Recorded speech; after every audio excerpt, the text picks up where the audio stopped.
Atlas restait immobile. Le berger allemand de 7 ans avait planté ses pattes fermement à côté de la couveuse, ses yeux sombres fixés sur le minuscule nourrisson à l'intérieur. 3 infirmières ont essayé de l'éloigner avec des friandises, de douces tractions sur son gilet bleu de service, même un ordre ferme de la sécurité. « Je ne l'ai jamais vu comme ça », a chuchoté Jenny.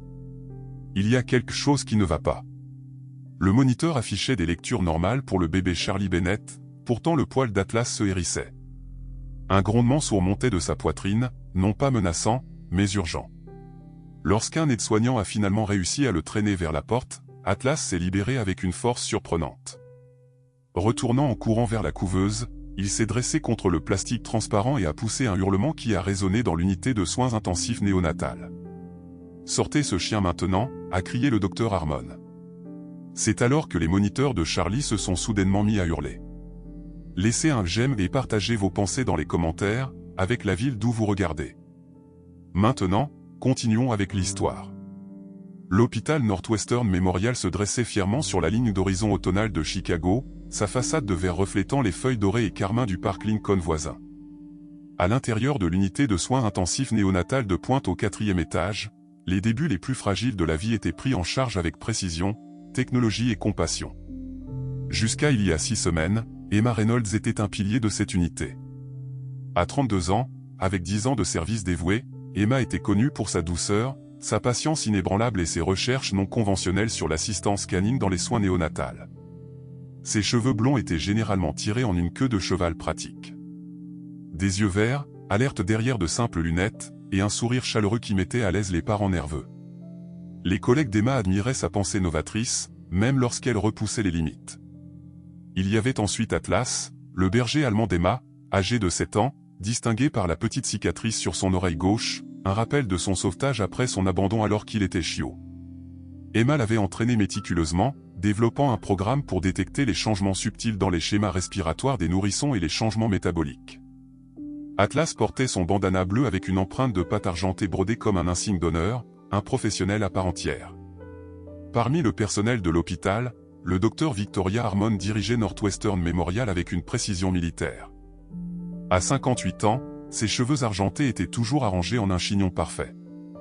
Elle croyait au protocole, aux preuves scientifiques et au maintien de la réputation prestigieuse de l'hôpital. Le collier de perles qu'elle portait quotidiennement était sa seule concession à la sentimentalité, un cadeau de son mari le jour de la naissance de leur fils, 30 ans avant qu'il ne soit emporté par la mort subite du nourrisson. Son accent du Sud persistait malgré 30 ans passés à Chicago, devenant plus prononcé lorsqu'elle était stressée.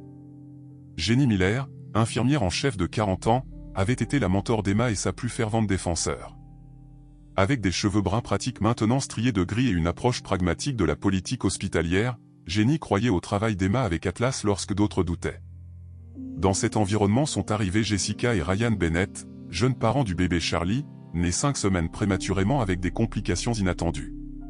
Jessica, 29 ans, avec des cheveux auburn et des cernes perpétuelles sous les yeux, tenait un journal des progrès de Charlie. Ryan, 34 ans, avec des cheveux blond sable, remarquablement similaires à ceux d'Emma, passait tous les moments possibles à l'hôpital lorsqu'il ne travaillait pas comme ingénieur logiciel. Aucun d'eux ne réalisait encore comment leur vie était déjà connectée par des fils invisibles d'histoire de l'ADN et un chien qui refusait de quitter le chevet d'un nouveau-né. L'accident s'est produit un mardi soir pluvieux. Emma rentrait chez elle après un service de 12 heures, son esprit probablement rempli des 3 jumeaux prématurés qu'elle avait aidé à stabiliser et du document de recherche sur la détection médicale par les chiens qu'elle était en train de finaliser. Le rapport de police l'indiquait simplement, un camion a brûlé un feu rouge à l'intersection de Michigan et Wacker. Emma n'a jamais eu la possibilité de freiner. Jenny a reçu l'appel à 23h42, se précipitant au Chicago Memorial où Emma avait été transportée. Quand elle est arrivée, les médecins avaient déjà annoncé la nouvelle, Emma était partie. Ils ont essayé une intervention chirurgicale d'urgence pour sauver le fœtus de 6 semaines qu'ils avaient découvert lors de l'évaluation, une information qui a frappé Jenny comme un coup physique. Emma était enceinte et ne l'avait dit à personne. Le bébé, trop petit pour survivre hors de l'utérus, est décédé avec sa mère. J'aurais dû le savoir, s'est murmuré Jenny dans le calme de la chapelle de l'hôpital plus tard dans la nuit. J'aurais dû voir les signes. Dans le modeste appartement d'Emma, Atlas a attendu des heures, qui se sont transformées en une nuit à arpenter, à gémir à la porte et finalement à s'allonger à côté avec sa tête sur ses pattes. Quand Jenny est arrivée le lendemain matin, les clés tremblant dans ses mains tremblantes, Atlas l'a dépassée en trompe dans le couloir, cherchant frénétiquement sa personne. « Elle ne reviendra pas, mon pote », a dit Jenny, les larmes coulant sur son visage alors qu'elle s'agenouillait à côté du berger allemand. « Je suis tellement désolé. » Les jours qui ont suivi ont été une étude de deuil, à la fois humaine et canine. Atlas a refusé la nourriture, a perdu l'éclat dans ses yeux et a passé des heures près de la porte ou enroulé autour de la blouse de laboratoire d'Emma que Jenny avait apportée de l'hôpital. Il a maigri malgré les efforts de Jenny, déclinant d'une manière qui a alarmé le vétérinaire d'Emma. « J'ai déjà vu ça chez des chiens de travail avec des liens forts », a expliqué le docteur Patterson. « Ils peuvent réellement mourir de chagrin. Nous devons lui redonner un but. » L'idée est venue lors du service commémoratif d'Emma, où le personnel de l'hôpital a partagé des histoires de son dévouement et de son innovation. Le docteur Michael Cooper, un spécialiste de l'usin de 45 ans avec des yeux doux derrière des lunettes à monture métallique, a mentionné le travail révolutionnaire d'Emma avec Atlas. Elle prouvait ce que beaucoup d'entre nous soupçonnaient mais ne pouvaient pas quantifier, a-t-il dit, ajustant sa cravate à motif avec de petits ours en peluche, sa marque de fabrique. Que les animaux peuvent détecter des changements physiologiques avant que nos machines ne le puissent. Nous avons perdu non seulement un collègue, mais un pionnier. Jenny s'est approchée du docteur Cooper ensuite, Atlas allongé apathiquement à ses pieds. « Je pense qu'il se meurt sans elle », a-t-elle dit. « Et si nous l'amenions à l'hôpital, à l'usin ?» C'était leur vie ensemble. Le docteur Cooper s'est frotté le menton pensivement. « Harmon aura des chatons », a-t-il dit, en référence au directeur de l'hôpital. « Mais cela pourrait sauver la vie de ce bon garçon. Et, qui sait, peut-être continuer le travail d'Emma aussi. » Obtenir l'approbation a nécessité 3 réunions, 2 propositions formelles et un appel étonnamment émotionnel du docteur Cooper, qui a partagé comment son propre chien de thérapie l'avait aidé à surmonter la perte de sa femme à cause du cancer 3 ans plus tôt. Le docteur Harmon a finalement cédé avec des conditions strictes. 3 jours, a-t-elle dit, ses perles cliquetant les unes contre les autres alors qu'elle tapotait son stylo sur la table de conférence. Il reste dans la zone du personnel à moins d'être surveillé. Au premier signe de perturbation, il est dehors. Et Jenny, c'est sur toi. Le premier jour où Atlas est entré à l'usin en tant que visiteur plutôt que sujet de recherche, quelque chose a changé dans son attitude.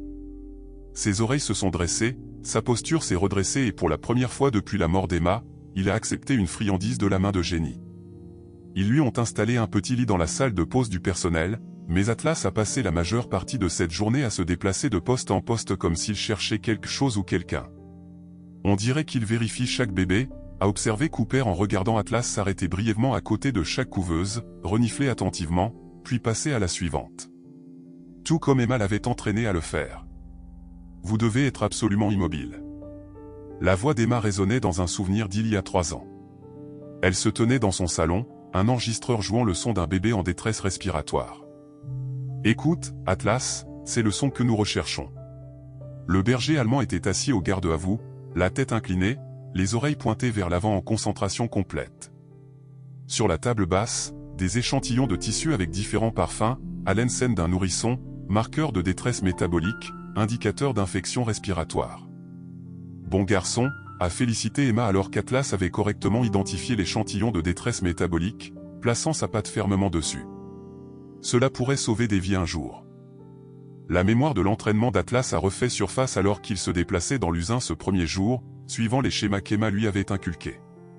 Aucun des nourrissons n'a déclenché sa réponse d'alerte jusqu'en fin d'après-midi, lorsque Jessica et Ryan Bennett sont arrivés pour rendre visite à leur fils. Charlie Bennett était né 5 semaines prématurément 3 jours plus tôt, pesant un peu plus d'1 kg 800 grammes. Ses poumons étaient sous-développés mais fonctionnaient avec un soutien minimal, et les médecins étaient optimistes quant à ses progrès. Jessica lui rendait visite pendant des heures chaque jour, lisant des livres pour enfants à voix haute et caressant doucement les minuscules doigts de son fils à travers les trous de la couveuse. Quand Atlas s'est approché pour la première fois du poste de Charlie, son comportement a changé instantanément. Le berger allemand s'est figé, le nez travaillant à plein régime, le corps soudainement tendu. Il a fait 2 fois le tour de la couveuse, puis s'est assis juste à côté, les yeux fixés sur le minuscule nourrisson à l'intérieur. Y a-t-il quelque chose qui ne va pas chez lui ? A demandé Jessica nerveusement, regardant le grand chien. Non, il est juste. A commencé Jenny, puis s'est arrêtée, observant la posture rigide d'Atlas. Il est très intéressé par Charlie. puis-je? Elle a fait un geste vers les moniteurs. Jenny a vérifié les signes vitaux de Charlie, tout était normal, température, rythme cardiaque, taux d'oxygène, pression artérielle. Tout semblait bien sur les machines. Pourtant, Atlas est resté fermement en place, refusant les friandises ou les ordres de bouger. Emma saurait ce qu'il essaie de nous dire, a murmuré Jenny. Ryan Bennett était resté en retrait, observant la scène se dérouler.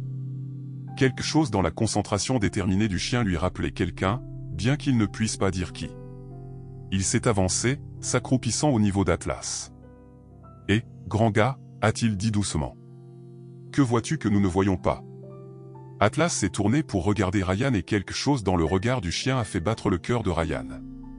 Ses yeux semblaient le reconnaître d'une manière ou d'une autre, essayer de communiquer quelque chose d'urgent. Le moment a été brisé lorsque le docteur Harmon est entré dans l'usin pour la tournée du soir. Ses sourcils se sont arqués à la vue d'Atlas posté à côté de la couveuse du bébé Bennett. « Je pensais que nous avions convenu qu'il serait surveillé à tout moment », a-t-elle dit, son accent du sud étant plus prononcé avec le mécontentement.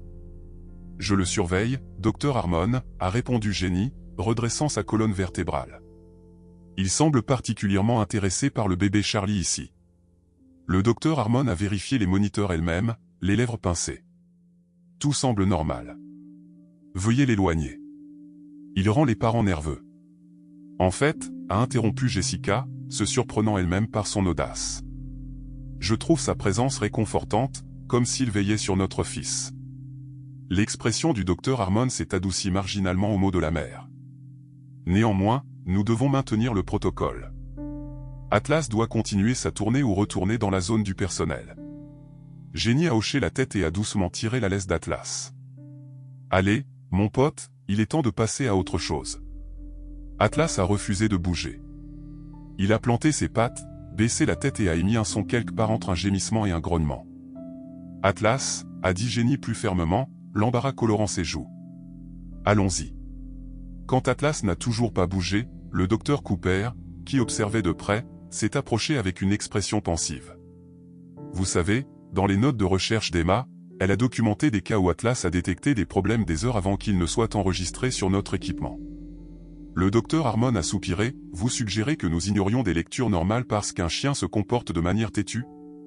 Je suggère, a répondu le docteur Cooper prudemment, que nous surveillions Charlie de plus près pendant les prochaines heures. Quel est le mal à une vigilance accrue? Avant que le docteur Harmon ne puisse répondre, Atlas s'est soudainement levé, a tourné 3 fois à côté de la couveuse et s'est allongé, le corps pressé contre le support roulant, les yeux ne quittant jamais Charlie. 72 heures, a dit le docteur Harmon, sa voix tendue. C'est la durée de cette expérience. Si Atlas perturbe les opérations normales ou angoisse des patients ou des familles, cela se termine immédiatement. Et je veux des notes, des observations détaillées de son comportement comparé aux lectures médicales. Si nous cédons à cette fantaisie, nous en tirons au moins des données. Sur ce, elle est sortie de l'usin, laissant un silence inconfortable dans son sillage. Elle n'est pas aussi froide qu'elle en a l'air, a dit le docteur Cooper au Bennett à voix basse. Elle a perdu un enfant à cause de la mort subite du nourrisson il y a de nombreuses années. Ces situations ravivent sa propre douleur. Alors que les heures de visite du soir touchaient à leur fin, Jenny a essayé une fois de plus de convaincre Atlas de s'éloigner de la couveuse de Charlie. Le chien s'est laissé conduire jusqu'aux portes de l'usin, mais s'est ensuite planté à nouveau, regardant Charlie avec une telle intensité que Jenny a senti un frisson lui parcourir l'échine.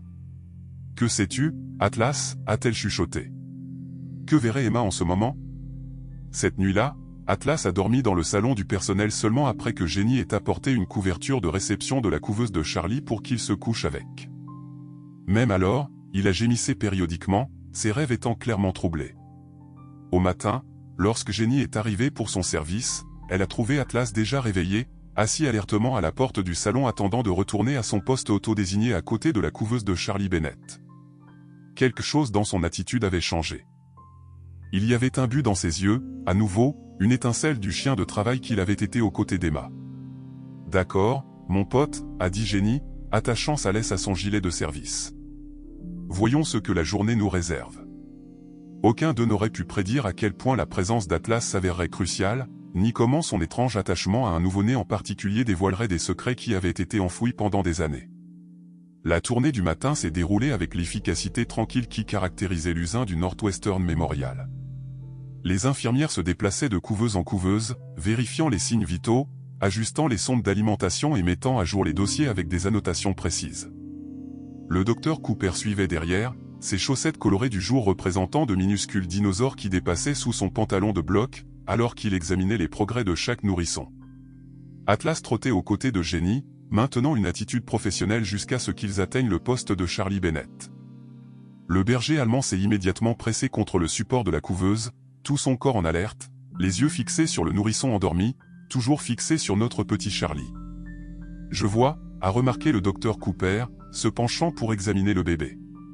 La couleur de Charlie était bonne, sa minuscule poitrine se soulevant et s'abaissant à un rythme régulier. Toutes les lectures, normales. Saturation en oxygène, excellente. Il se porte remarquablement bien pour un 35 semaines. Jenny a hoché la tête mais ses yeux sont restés sur Atlas. Emma a toujours dit que nous devions faire confiance à ce qu'Atlas nous montre, pas seulement à ce que disent les machines. Emma a dit beaucoup de choses, est venue la voix du docteur Harmon alors qu'elle s'approchait, un presse-papier à la main. Son collier de perles a capté la lumière du matin alors qu'elle se déplaçait. Certaines brillantes, certaines moins conventionnelles. Atlas a gémissé doucement, frappant du pied le sol sous la couveuse de Charlie. Il a été entraîné à alerter en cas de détresse respiratoire et métabolique, a expliqué Jenny plus pour le bénéfice des Bennett alors qu'ils arrivaient pour la visite du matin que pour le docteur Harmon qui avait tout entendu auparavant.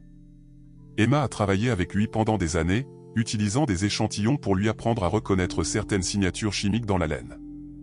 Jessica Bennett s'est approchée de la couveuse, pressant sa paume contre le plastique transparent. « Bonjour, petit », a-t-elle chuchoté. Ses cheveux auburn étaient tirés en un chignon désordonné, des cernes sous les yeux, témoignage de nuit blanche. Maman est là. Ryan se tenait un pas derrière, un café à la main, observant Atlas avec une intensité curieuse.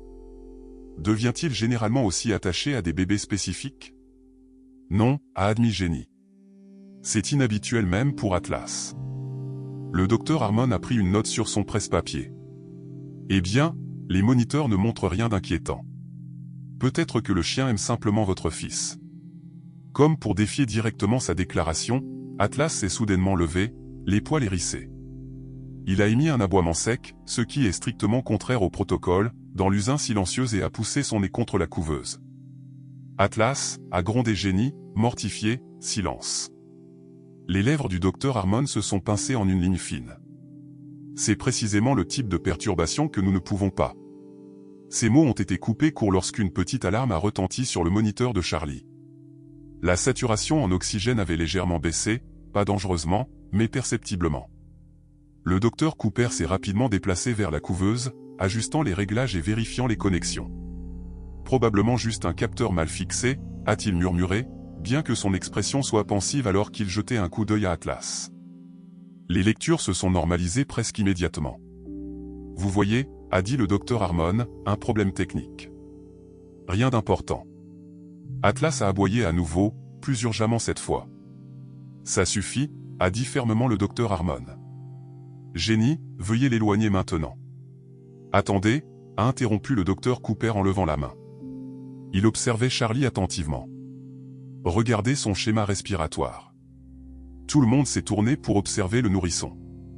La respiration de Charlie était devenue légèrement irrégulière, avec de minuscules pauses entre les inhalations qui n'étaient pas présentes auparavant. Je veux une analyse des gaz du sang, a dit le docteur Cooper, son attitude passant à une intensité concentrée. Et augmentons légèrement son débit d'oxygène, par précaution. La main de Jessica s'est portée à sa bouche. Va-t-il bien? Que se passe-t-il?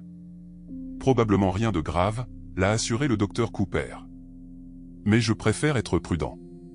Alors qu'une infirmière prélevait un petit échantillon de sang du talon de Charlie, Atlas s'est finalement calmé, bien qu'il soit resté vigilant à côté de la couveuse. Le chien a alerté avant que notre moniteur ne montre un quelconque changement, a observé Ryan tranquillement. C'est remarquable. Le docteur Harmon n'a rien dit, mais son expression s'était légèrement adoucie alors qu'elle regardait les procédures. 1 heure plus tard, les résultats de l'analyse sanguine ont confirmé un léger déséquilibre métabolique, rien d'immédiatement menaçant, mais quelque chose qui aurait pu se transformer en problème si on ne l'avait pas traité. Le docteur Cooper a ajusté le plan de traitement de Charlie en conséquence, ajoutant un supplément à sa sonde d'alimentation. « Eh bien, a-t-il dit, regardant Atlas avec un respect nouveau, je crois qu'Emma serait très fière en ce moment. » Le souvenir est venu à Ryan de manière inattendue alors qu'il regardait Atlas s'installer à côté de la couveuse de Charlie pour l'après-midi. Un éclair de cheveux blonds, un rire qui semblait jaillir de nulle part, la voix d'une jeune femme disant « Tu ne peux pas simplement fuir les problèmes, Ri, tu dois les affronter. » Il a secoué la tête, essayant de placer le fragment. Quelque chose dans la posture attentive du chien, la façon dont sa tête s'inclinait lorsqu'il surveillait Charlie, lui semblait étrangement familier. « Ça va ?» a demandé Jessica, touchant son bras. « On dirait que tu as vu un fantôme. » Ryan a forcé un sourire. « Juste fatigué et pensant au fantôme, je suppose, au fantôme de la famille. » Jessica lui a serré la main. Il parlait rarement de sa famille, des parents qui avaient choisi leurs croyances religieuses strictes au détriment de leur fils, de la sœur avec laquelle il s'était disputé avant de quitter la maison à 18 ans et de changer son nom de Reynolds en Bennett, le nom de jeune fille de sa mère. Une rupture nette, l'avait-il appelé. Peut-être que le fait d'avoir Charlie remonte de vieilles choses, a-t-elle suggéré doucement. Ça arrive. Je pense que le fait de devenir parent nous fait penser au nôtre. Ryan a hoché la tête, mais ses yeux sont revenus sur Atlas. Oui, peut-être que c'est ça. Le docteur Harmon était assise dans son bureau plus tard cet après-midi, examinant le rapport d'incident de Luzin. Elle avait été sceptique quant à l'autorisation d'un chien dans son hôpital, en particulier un chien lié à Emma Reynolds. Emma avait été brillante mais obstinée, repoussant constamment les limites que le docteur Harmon estimait être là pour de bonnes raisons. Elle a touché son collier de perles distraitement, une habitude lorsqu'elle était plongée dans ses pensées. La scène de ce matin lui revenait à l'esprit, Atlas alertant, les moniteurs traînant derrière, la réponse rapide de Cooper. C'était une preuve anecdotique au mieux, mais quand même. Un coup à sa porte a interrompu ses pensées. Jenny Miller est entrée sans attendre de réponse, un trait qui irritait et impressionnait le docteur Harmon à parts égales. « J'ai compilé les notes d'observation d'Atlas des dernières 24 heures, a dit Jenny, posant un dossier sur le bureau, incluant les eurodatages de ses alertes comparées au changement des moniteurs. Le docteur Harmon a haussé un sourcil. C'était rapide. Je veux que ça marche, a répondu Jenny simplement, pour Atlas, pour les bébés, pour l'héritage d'Emma. Le docteur Harmon a ouvert le dossier, scannant les notes méticuleuses. Il est vraiment seulement concentré sur le bébé Bennett, presque exclusivement. Il fait sa tournée. Emma l'a entraîné à vérifier chaque poste, mais il revient toujours à Charlie.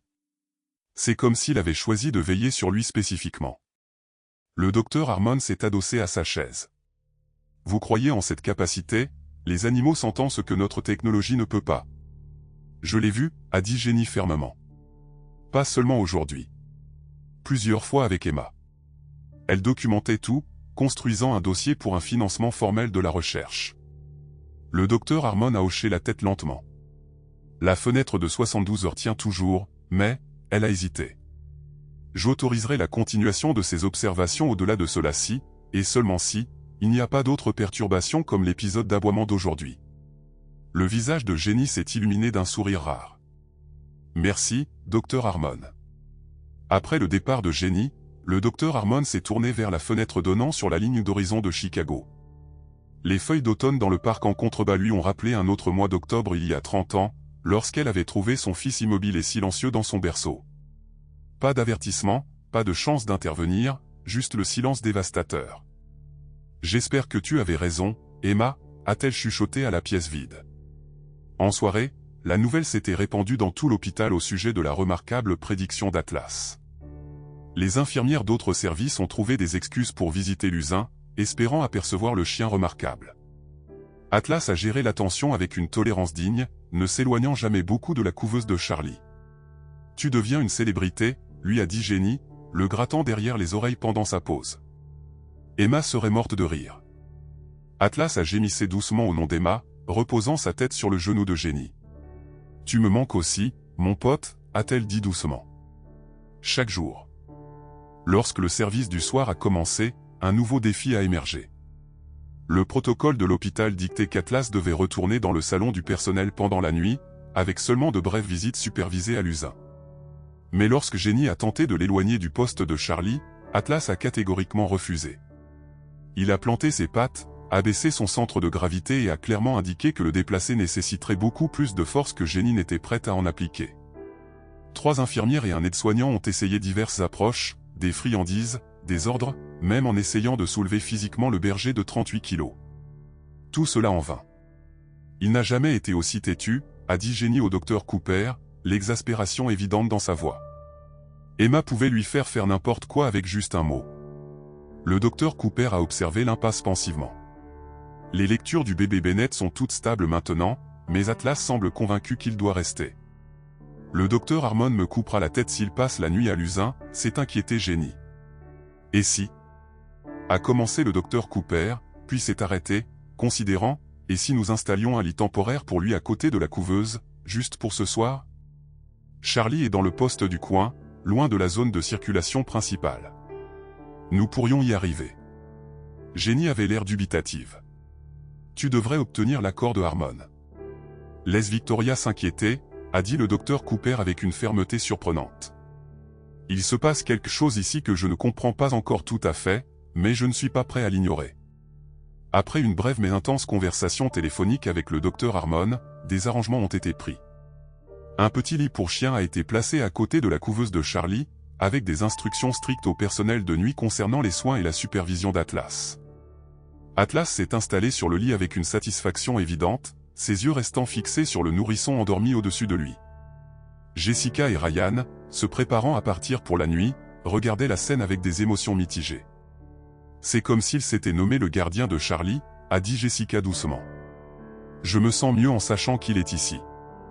Ryan a hoché la tête, cet étrange sentiment de familiarité le tirant à nouveau. Moi aussi, bizarrement. Il s'est accroupi à côté d'Atlas, rencontrant le regard intelligent du chien. Prends bien soin de notre garçon, d'accord ?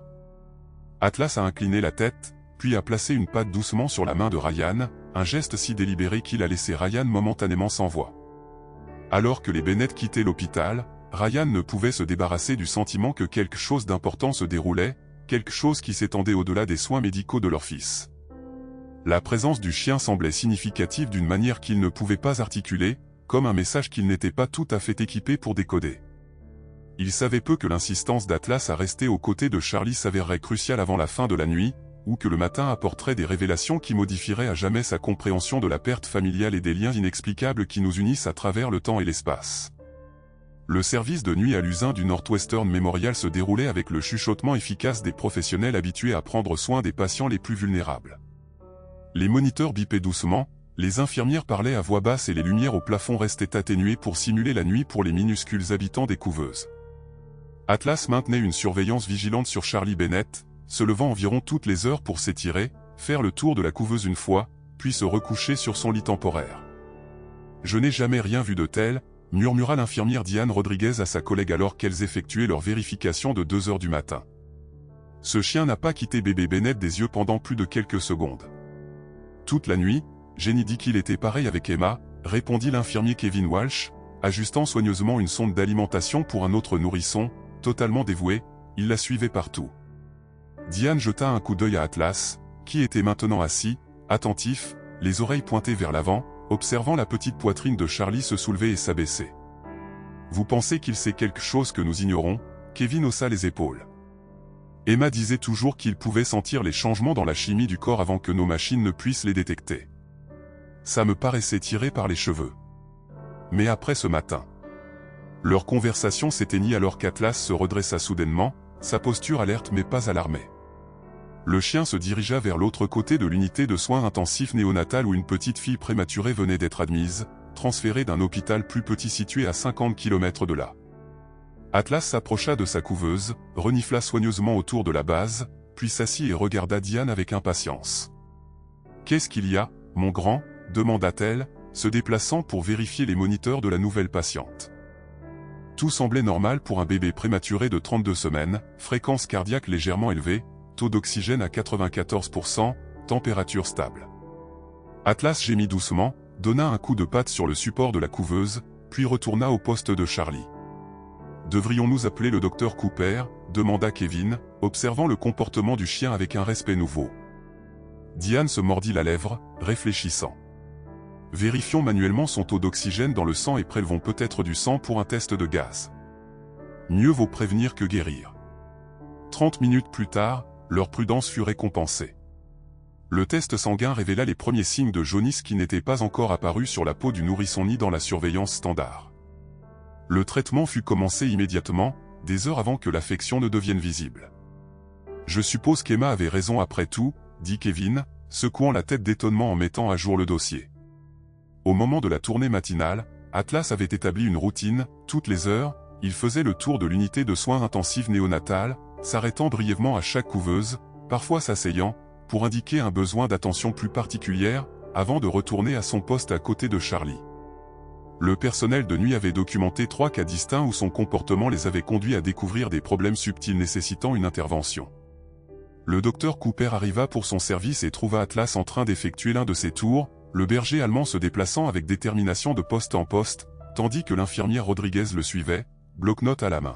« Je vois que notre collègue à 4 pattes a été occupé, remarqua-t-il, ajustant ses lunettes en consultant les rapports de la nuit. Les chaussettes d'aujourd'hui sont ornées de petites girafes. Un cadeau de sa fille. Il a été incroyable, confirma Diane. Nous avons commencé à documenter chaque alerte et ce que nous avons trouvé ensuite. Ce n'est pas toujours évident immédiatement, mais il y a toujours quelque chose, même si ce n'est qu'un capteur mal fixé ou une couche mouillée qui doit être changée. Le docteur Cooper hocha la tête pensivement. Emma disait toujours que son entraînement consistait à reconnaître des schémas d'odeur qui correspondaient à des changements physiologiques. Je commence à penser que nous avons sous-estimé ce que cela signifie réellement. La matinée se déroula avec un flux constant de parents arrivant pour rendre visite à leur bébé. Atlas accueillit chaque famille avec une dignité contenue, semblant comprendre l'état émotionnel fragile des parents de l'unité de soins intensifs néonatales.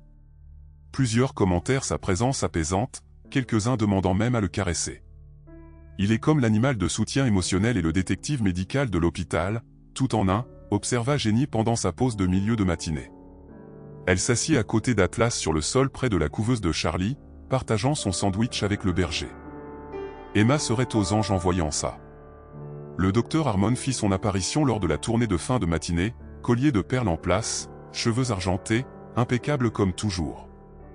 Son expression resta neutre alors qu'elle examinait la documentation de la nuit sur l'activité d'Atlas. Ces corrélations sont dignes d'intérêt, admit-elle avec son accent du Sud, adoucissant l'évaluation professionnelle, bien que guère concluante d'un point de vue scientifique. Avec tout le respect que je vous dois, docteur Harmon, dit Jenny, se levant pour faire face à sa supérieure, nous avons 9 cas distincts en moins de 24 heures où Atlas a alerté sur une condition avant que notre équipement de surveillance ne détecte un problème. C'est plus qu'une coïncidence. Le docteur Harmon haussa un sourcil. Je n'ai pas dit que c'était une coïncidence, mademoiselle Miller. J'ai dit que ce n'était pas scientifiquement concluant. Il y a une différence. Elle se tourna vers le docteur Cooper. Qu'en pensez-vous, Michael? Vous l'avez observé de plus près. Le docteur Cooper pesa soigneusement ses mots. Je crois que nous sommes témoins de quelque chose de remarquable. Qu'il s'agisse d'une détection olfactive extraordinaire, d'une reconnaissance de schéma ou d'une combinaison de facteurs, Atlas démontre des capacités qui pourraient être extrêmement précieuses dans les soins néonatals. Le docteur Harmon fit un bruit indéterminé, tournant son attention vers le dossier de Charlie Bennett. Et comment va notre patient spécial ce matin, celui dont Atlas semble le plus préoccupé? Stable, répondit le docteur Cooper. Le déséquilibre métabolique que nous avons détecté hier s'est normalisé avec la supplémentation. Tous les signes vitaux sont dans les paramètres attendus. Comme pour contredire cette évaluation, Atlas gémit doucement depuis sa position à côté de la couveuse. Il semble toujours inquiet, nota Jenny. Les moniteurs ne montrent rien d'anormal, souligna le docteur Harmon, en montrant les écrans. Il ne le faisait pas non plus hier matin, lui rappela le docteur Cooper, pas avant qu'Atlas n'alerte. La tension dans l'air fut rompue par l'arrivée de Jessica et Ryan Bennett. Jessica se dirigea immédiatement vers la couveuse de Charlie, son visage s'illuminant à la vue de son fils.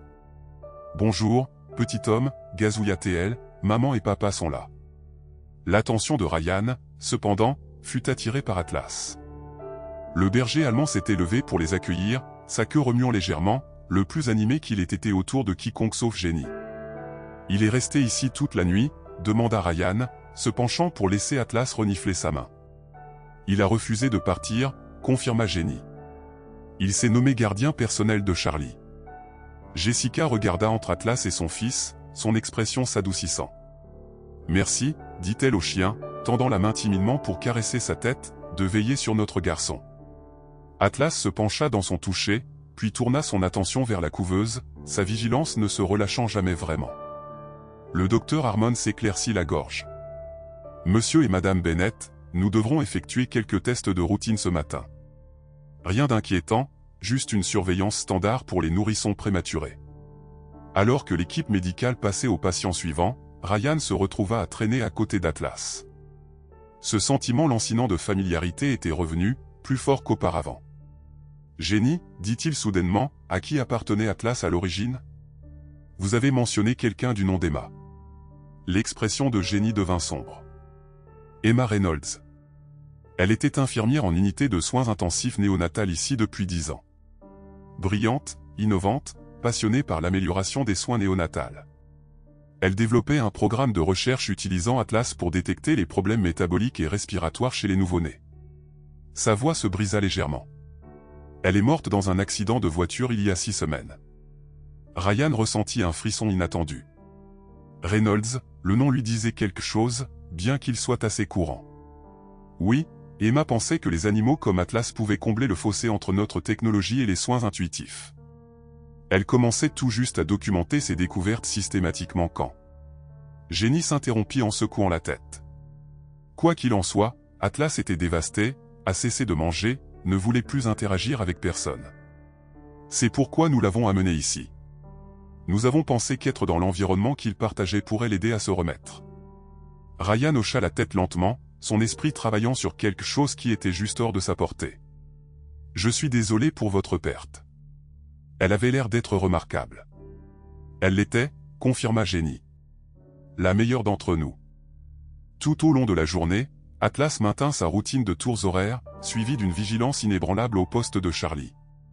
Le personnel de l'unité de soins intensifs néonatal avait pleinement adopté sa présence, certains le consultant même lorsque les lectures semblaient limite ou peu claires.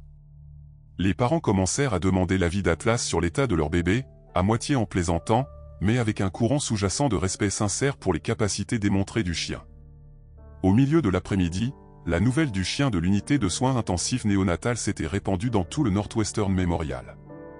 Le personnel d'autres services trouva des excuses pour rendre visite et le docteur Cooper se retrouva à répondre aux questions de ses collègues sur la recherche d'Emma et la formation d'Atlas.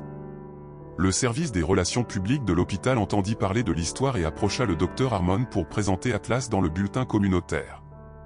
Absolument pas, dit fermement le docteur Harmon. Ce n'est pas une attraction de cirque. Atlas est ici à titre provisoire à des fins très spécifiques. La dernière chose dont nous avons besoin, c'est l'attention des médias. Malgré ces objections, le personnel de l'hôpital s'était clairement divisé en 2 camps, l'équipe Atlas, qui croyait aux capacités du chien et plaidait pour son inclusion permanente dans l'équipe de l'unité de soins intensifs néonatales, et les partisans du protocole, qui s'inquiétaient des problèmes d'hygiène, de perturbation et de responsabilité. Le débat atteignit Jenny alors qu'elle examinait les derniers résultats des tests de Charlie avec Jessica et Ryan. Certaines personnes ne peuvent tout simplement pas accepter ce qui est juste sous leurs yeux, se plaignit l'infirmière Rodriguez en les rejoignant après un échange apparemment houleux avec un administrateur de l'hôpital. Ce chien a prouvé sa valeur 10 fois en 2 jours. Que se passe-t-il après la période d'essai, demanda Jessica, l'inquiétude étant évidente dans sa voix. Atlas devra-t-il partir? Jenny soupira, cela dépend en fin de compte du docteur Harmon, mais nous construisons un argument solide pour sa présence continue, surtout avec toute la documentation que nous avons recueillie. Ryan était resté silencieux pendant cet échange, son expression pensive alors qu'il regardait Atlas. Le chien avait maintenu sa position à côté de la couveuse de Charlie, mais semblait plus alerte que d'habitude, gémissant occasionnellement doucement. « Est-ce qu'il va bien ?» demanda Ryan. « Il semble anxieux. » Jenny fronça les sourcils, se déplaçant pour vérifier les moniteurs de Charlie. « Tout semble normal, mais j'ai appris à faire confiance à son instinct. » Elle se pencha au niveau d'Atlas. « Qu'est-ce qu'il y a, mon grand? Que sens-tu » Atlas gémit de nouveau, donnant un coup de patte sur le sol sous la couveuse. « Je vais chercher le docteur Cooper », dit immédiatement l'infirmière Rodriguez, se dirigeant vers la porte. Le docteur Cooper arriva quelques instants plus tard, son expression sérieuse alors qu'il évaluait la situation. Pas de changement sur les moniteurs, mais compte tenu des antécédents d'Atlas. Il se tourna vers Jessica et Ryan. Avec votre permission, j'aimerais effectuer des tests supplémentaires, analyse sanguine, dépistage métabolique plus détaillé. Bien sûr, dit rapidement Jessica, sa main trouvant celle de Ryan et la serrant fortement, tout ce dont Charlie a besoin. Alors qu'il se préparait à prélever du sang sur le petit talon de Charlie, Atlas devint de plus en plus agité, faisant les 100 pas à côté de la couveuse et gémissant plus persistamment. Je ne l'ai jamais vu aussi énervé, dit Jenny, l'inquiétude étant évidente dans sa voix. Les échantillons de sang furent envoyés d'urgence au laboratoire avec la plus haute priorité, mais les résultats prendraient au moins 1 heure. En attendant, le docteur Cooper ordonna une surveillance manuelle continue des signes vitaux de Charlie, ne voulant pas se fier uniquement aux systèmes automatisés. Lorsque le docteur Harmon arriva pour la tournée du soir et constata l'activité accrue autour du poste de Charlie, son expression se crispa. « Que se passe-t-il ici ?» Atlas montre des comportements de détresse importants axés sur Charlie, expliqua le docteur Cooper. Compte tenu de sa précision jusqu'à présent, j'ai ordonné des tests complets basés uniquement sur le comportement du chien, sans indication clinique. La voix du docteur Harmon s'éleva légèrement, son accent devenant plus prononcé. Basé sur un schéma documenté de détection précoce précise, corrigea fermement le docteur Cooper, je préfère être trop prudent que de manquer quelque chose de critique. Avant que le docteur Harmon ne puisse répondre, un technicien arriva avec les résultats des tests de Charlie. Le docteur Cooper les examina rapidement, son expression passant de l'inquiétude à la confusion. « Tout est normal, dit-il, l'air perplexe. Les gaz sanguins, les électrolytes, les niveaux de glucose, tous dans les paramètres attendus. » Le docteur Harmon ne sourit pas tout à fait, mais son expression traduisait la justification. Peut-être même que les chiens remarquables ont leurs limites.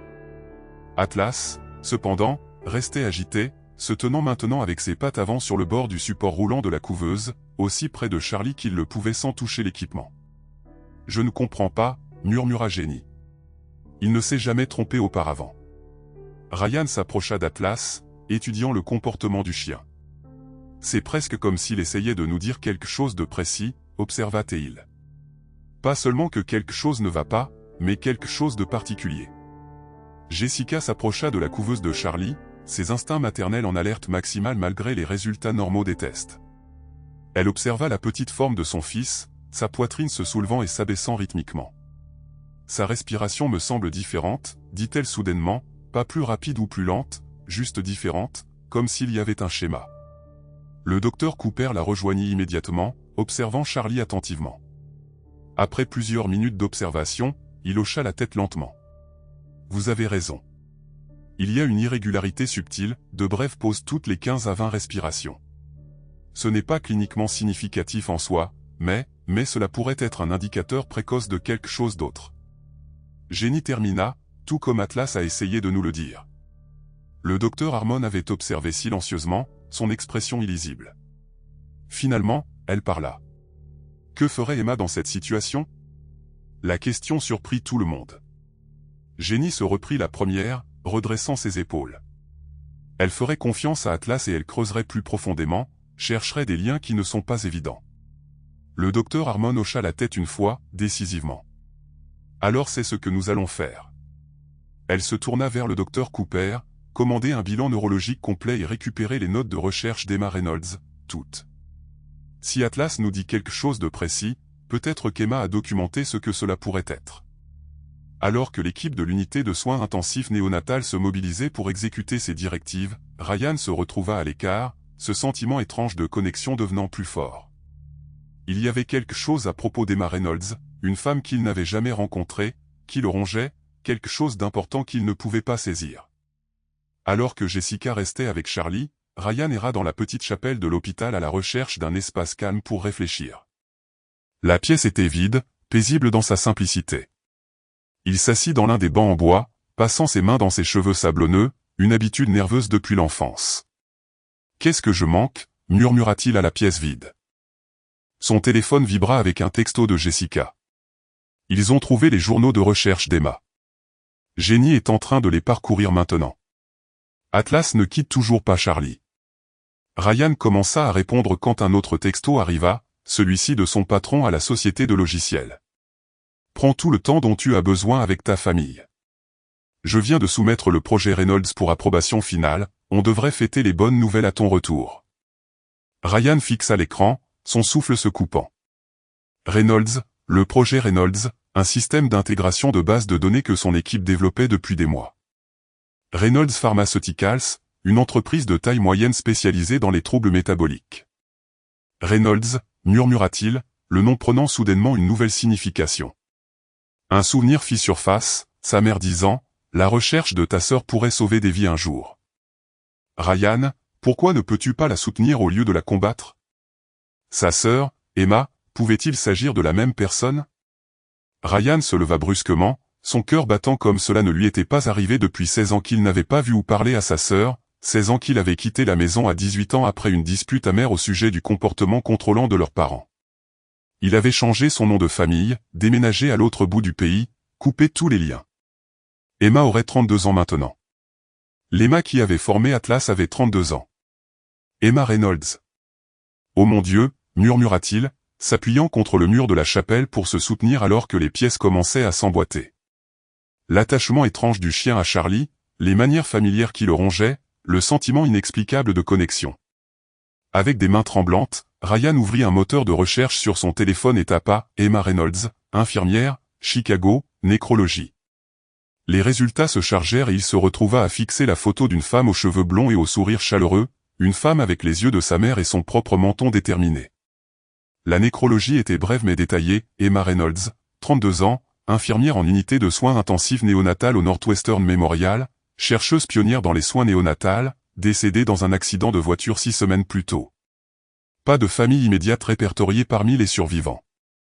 Ryan glissa le long du mur jusqu'à ce qu'il soit assis sur le sol, les larmes coulant sur son visage alors que 16 ans d'éloignement se cristallisaient en une perte irréversible. Sa sœur avait été ici, dans la même ville, faisant un travail remarquable, et maintenant elle était partie, avant qu'il ne puisse se racheter, avant qu'il ne puisse la présenter à son neveu. Son téléphone vibra de nouveau avec un message urgent de Jessica, « Reviens maintenant. » Ils ont trouvé quelque chose dans les journaux d'Emma sur les alertes spécifiques d'Atlas. Le docteur Cooper pense que cela pourrait tout expliquer. Les jambes de Ryan lui semblaient lourdes alors qu'il retournait à l'unité de soins intensifs néonatales, son esprit tourbillonnant à cause de la découverte, Emma et Emma. Sa sœur avait parcouru ces mêmes couloirs, consacré sa vie à sauver des bébés, formé le chien même qui veillait maintenant sur son fils. La cruauté du timing était presque insupportable, après 16 ans de silence, ils avaient été dans la même ville et maintenant elle était partie pour toujours. Il s'arrêta devant les portes de l'unité de soins intensifs néonatales, essayant de se composer. À travers la vitre, il pouvait voir une activité accrue autour du poste de Charlie, le docteur Cooper examinant les moniteurs, Jenny feuilletant un journal relié en cuir, Jessica se tenant à proximité avec anxiété, et Atlas toujours fidèle à sa veille, plus agité qu'auparavant. Prenant une profonde inspiration, Ryan poussa les portes. Jessica se précipita vers lui immédiatement. « Te voilà enfin.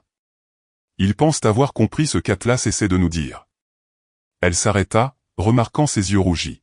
« Ryan, qu'est-ce qui ne va pas ?» Plus tard, réussit-il à dire, serrant sa main. « Dis-moi ce qui se passe avec Charlie. » Le docteur Cooper leva les yeux des moniteurs. « Monsieur Bennett, nous pensons qu'Atlas pourrait alerter sur les premiers signes d'une maladie métabolique rare. » Il montra le journal. Jenny tient les notes de recherche d'Emma documentant les comportements spécifiques qu'Atlas affiche lors de la détection de différentes conditions. Le schéma qu'il montre maintenant correspond à ce qu'Emma décrivait comme son alerte pour le déficit en MACAD.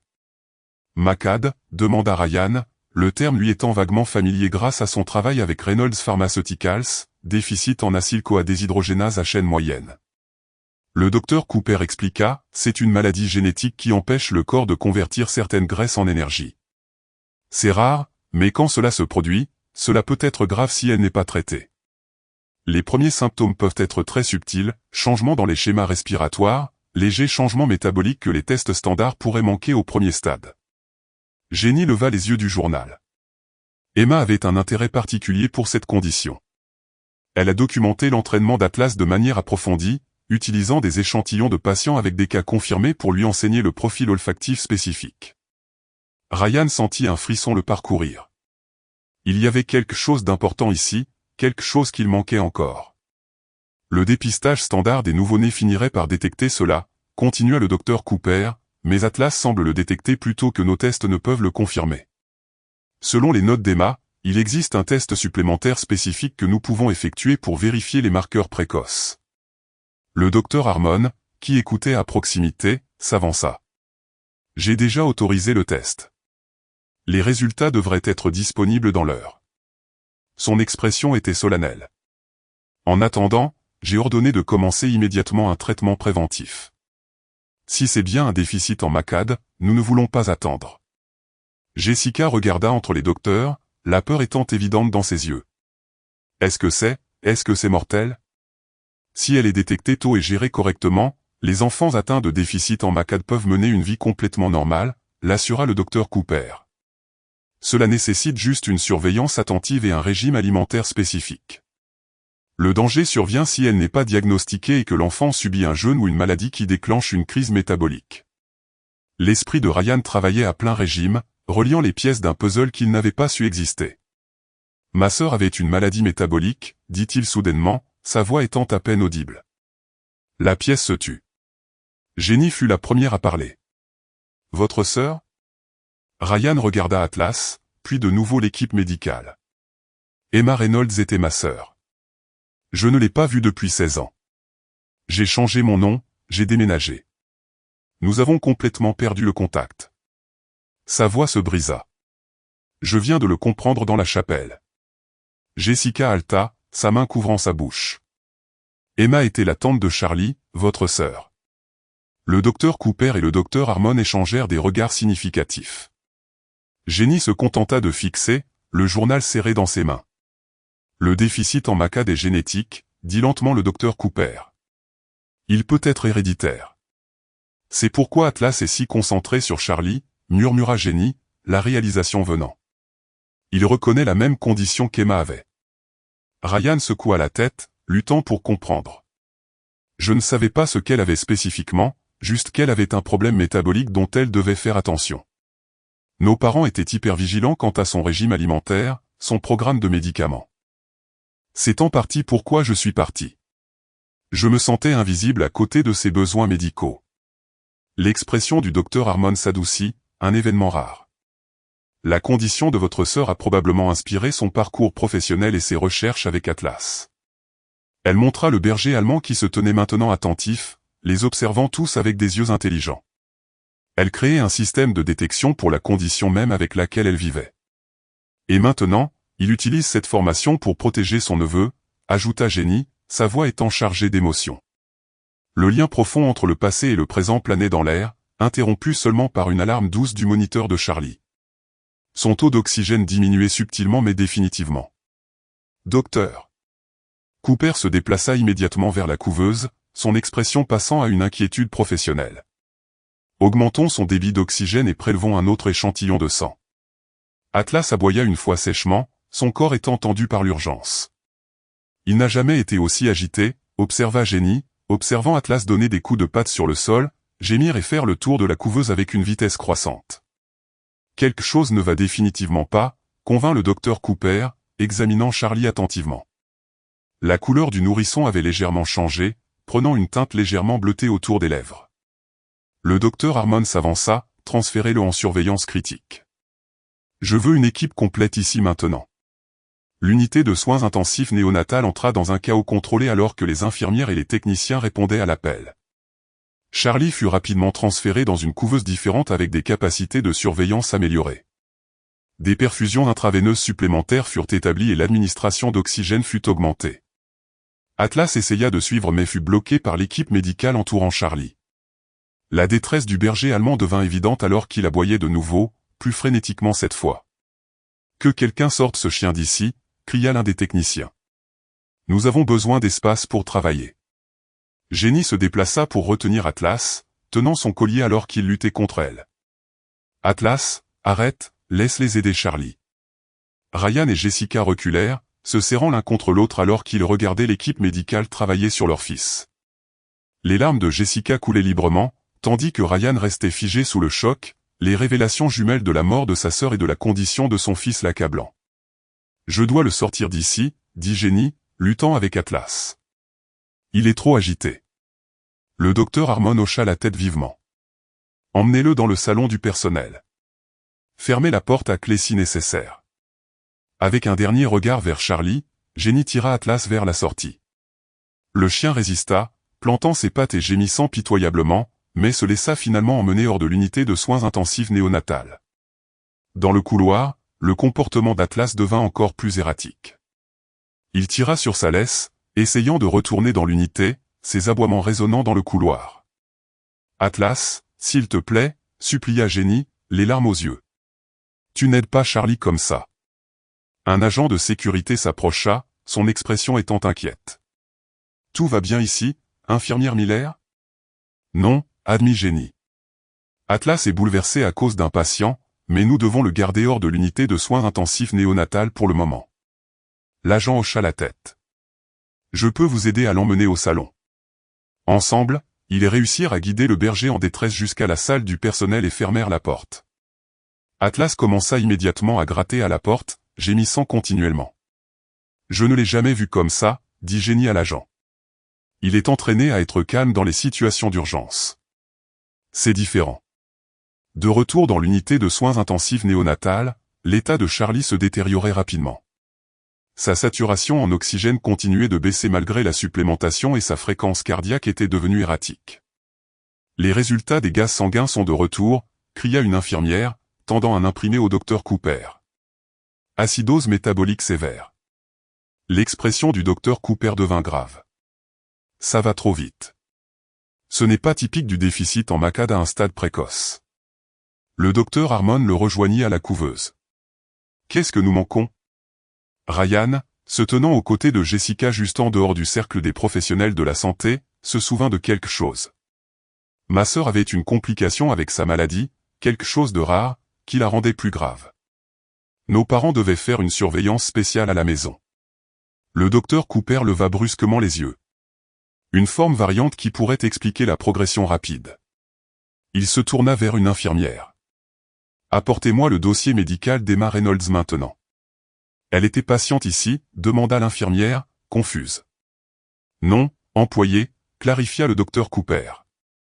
Mais elle devait avoir des informations médicales dans son dossier. Nous devons savoir exactement quelle variante de déficit en MACAD elle avait.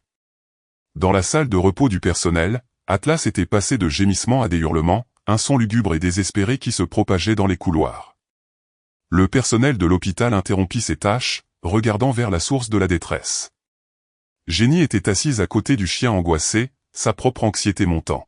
« Je sais, mon grand, je sais que tu veux aider. » La porte de la salle de repos s'ouvrit et le docteur Harmon apparut, le visage tendu d'inquiétude. « Nous avons besoin d'Atlas, » dit-elle simplement. « L'état de Charlie est critique et il nous manque quelque chose. Si Emma a entraîné Atlas à détecter les variantes du déficit en MACAD, il pourrait être notre meilleure chance de comprendre à quoi nous avons affaire. » Jenny n'hésita pas, attacha la laisse d'Atlas et suivit le docteur Harmon jusqu'à l'unité de soins intensifs néonatales, presque en courant. Atlas se précipita en avant, les tirant tous les deux vers le poste de Charlie avec une détermination inébranlable. La scène qui les accueillit était déchirante. Charlie était maintenant entouré d'équipements supplémentaires, son petit corps relié à de multiples moniteurs et perfusions. Sa couleur avait empiré et l'équipe médicale travaillait avec une intensité concentrée. « Le rythme cardiaque devient instable », rapporta une infirmière, sa voix tendue. « Nous devons nous préparer à une assistance respiratoire », ordonna le docteur Cooper. « Préparez le kit d'intubation. » Atlas se libéra de l'emprise de Jenny, se frayant un chemin à travers l'équipe médicale pour atteindre le côté de Charlie. Au lieu d'aboyer ou de gratter l'incubateur, il fit quelque chose d'inattendu. Il courut vers le chariot de médicaments à proximité et se tint devant, aboyant une fois distinctement. Le docteur Cooper suivit, perplexe. « Qu'est-ce qu'il a ?» Atlas aboya à nouveau, plus instamment, puis gratta le tiroir inférieur du chariot. « Il veut qu'on vérifie les médicaments », interpréta Jenny, se dirigeant vers le chariot. Emma l'a entraîné à indiquer des traitements spécifiques pour différentes maladies. Le docteur Harmon les rejoignit, regardant Jenny ouvrir le tiroir. Atlas indiqua l'intérieur, où se trouvaient des médicaments d'urgence organisés par type. « Lequel, Atlas ?» demanda Jenny, sa voix stable malgré la tension. Atlas gratta le tiroir à nouveau, puis tourna une fois et s'assit, les yeux fixés sur une section spécifique du tiroir. Le docteur Cooper s'accroupit pour voir ce que le chien indiquait. « Les suppléments de carnitine, dit-il, surpris. Ils sont utilisés pour certains troubles métaboliques, mais nous avons déjà commencé le traitement standard pour le déficit en MACAD. » Un technicien s'approcha avec une tablette. « Docteur Cooper, j'ai le dossier médical d'Emma Reynolds. Elle avait une variante rare de déficit en MACAD, compliquée par un déficit en transport de carnitine.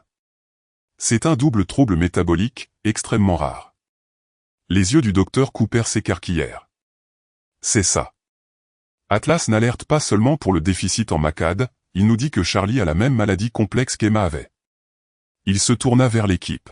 « Préparez immédiatement une supplémentation en carnitine à haute dose, en plus du glucose et des autres soutiens. » Alors que l'équipe médicale se précipitait pour ajuster le traitement de Charlie, Ryan s'avança, le visage pâle. « C'est génétique, n'est-ce pas? De notre famille ?» Le docteur Cooper acquiesça sombrement. « Très probablement, la combinaison de troubles est extrêmement rare. Les chances que vous et Jessica portiez les gènes des deux maladies seraient astronomiques. C'est presque certainement la même variante que votre sœur avait. » Jessica rejoignit Ryan, sa main trouvant la sienne. « Le chien de ta sœur vient de nous montrer comment sauver notre fils, murmura-t-elle.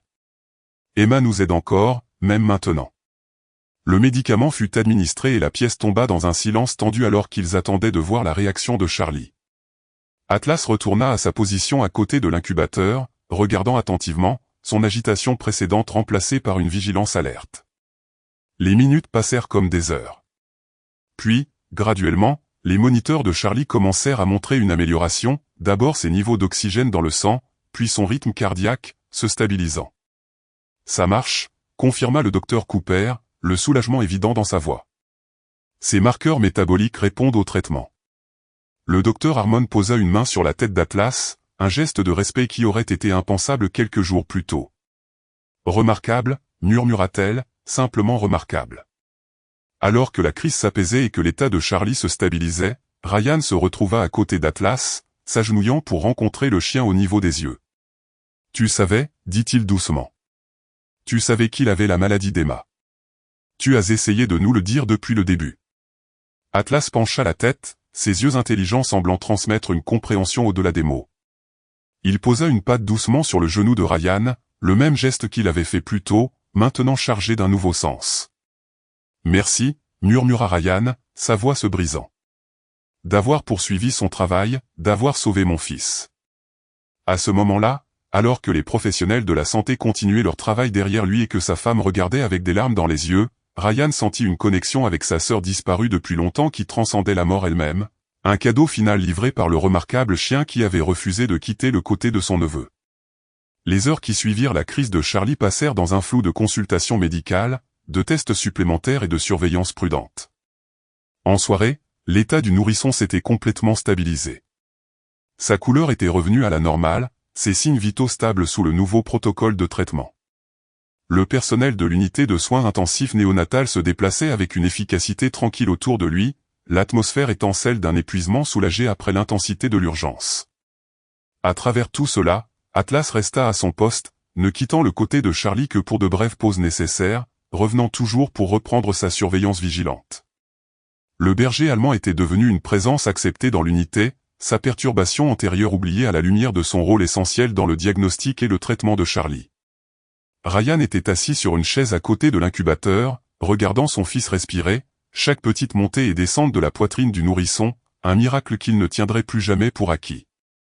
Jessica avait finalement été convaincue d'aller à la cafétéria de l'hôpital pour manger quelque chose, accompagnée de Jenny qui avait refusé de partir tant qu'elle n'était pas certaine que Charlie et Atlas étaient stables. Dans le calme relatif, Ryan se retrouva à penser à Emma, sa sœur, la tante de Charlie, la personne bien-aimée d'Atlas. Ces années de silence s'étendaient entre leurs derniers mots de colère, ces années qui ne pourraient jamais être récupérées. « J'avais 19 ans, dit-il doucement à Atlas, qui tourna la tête au son de la voix de Ryan. « Juste un gamin, vraiment. En colère contre le monde, contre nos parents, contre l'attention constante portée à la maladie d'Emma. » Le souvenir surgit spontanément, net et clair, malgré le passage du temps. La cuisine de la famille Reynolds, la chaleur estivale pressant à travers les fenêtres ouvertes, le visage inquiet de sa mère alors qu'elle emballait les médicaments d'Emma pour l'université.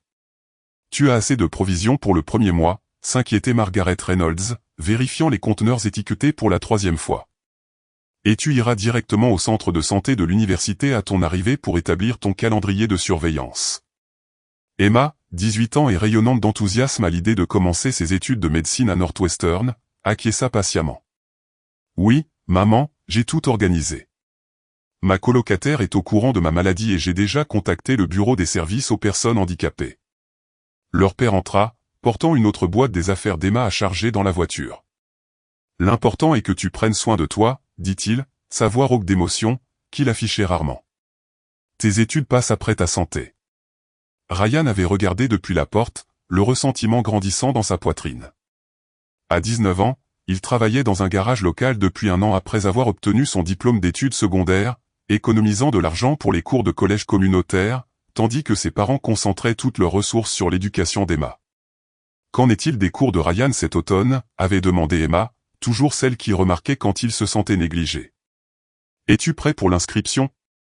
Ri, le surnom d'enfance, l'avait agacé ce jour-là, un autre rappel que ses parents le voyaient toujours comme l'enfant en bonne santé qui n'avait pas besoin d'attention, tandis qu'Emma nécessitait des soins et une attention constante.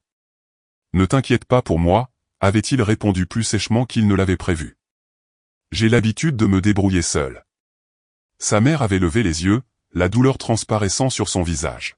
« Ryan, ce n'est pas juste. Nous avons toujours... » Toujours quoi? La frustration des années avait débordé. Toujours veiller à ce que les besoins d'Emma passent en premier, toujours concentré sur sa santé, son avenir, tout. Ryan avait admonesté son père.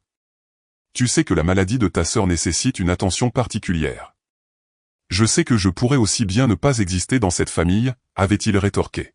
« Je ne suis que l'enfant en bonne santé qui n'a pas besoin de rendez-vous chez le médecin, de régimes spéciaux et de surveillance constante. » Emma s'était approchée de lui, son expression douloureuse.